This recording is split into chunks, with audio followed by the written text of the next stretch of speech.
তোমার মা তোমাকে কি জিজ্ঞেস করছেন জবাব দাও। আমি জানি না। মারা গেছেন নন্দিত অভিনেতা প্রবীর মিত্র। রোববার ৫ জানুয়ারি রাজধানীর একটি বেসরকারি হাসপাতালে শেষ নিঃশ্বাস ত্যাগ করেন তিনি। ফুসফুসের জটিলতা সহ বেশ কিছু সমস্যা নিয়ে আইসিইউতে চিকিৎসাধীন ছিলেন এই অভিনেতা। এর আগে অভিনেতার অবস্থা সংকটাপন্ন বলে জানিয়েছিলেন তার ছেলে মিথুন মিত্র। তিনি বলেছিলেন, তার বাবার বার্ধক্যজনিত কিছু জটিলতার কারণে গত ২২ ডিসেম্বর হাসপাতালে ভর্তি করা হয়। পরীক্ষা নিরীক্ষা করে ফুসফুসে সমস্যা ধরা পড়ে। পরে তাকে আইসিইউতে নেওয়া হয়। ১৯৪৩ সালের ১৮ আগস্ট কুমিল্লার চান্দিনায় জন্মগ্রহণ করেন বর্ষিয়ান এই অভিনেতা। তার পুরো নাম প্রবীর কুমার মিত্র। পুরান ঢাকায় বড় হওয়া প্রবীর মিত্র স্কুল জীবন থেকেই নাট্যচর্চার সঙ্গে যুক্ত হন।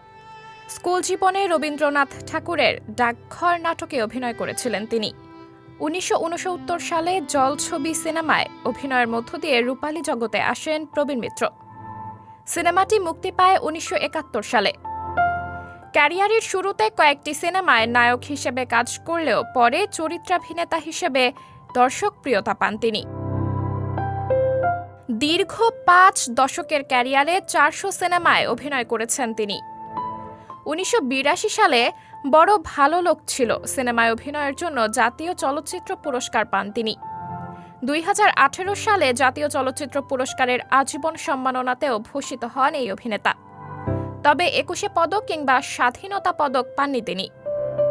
সবশেষ এই অভিনেতাকে ২০২৩ সালে মুক্তিপ্রাপ্ত বৃদ্ধাশ্রম নামে একটি সিনেমায় দেখা গেছে। সাবরিনা জলিল, সবার কথা।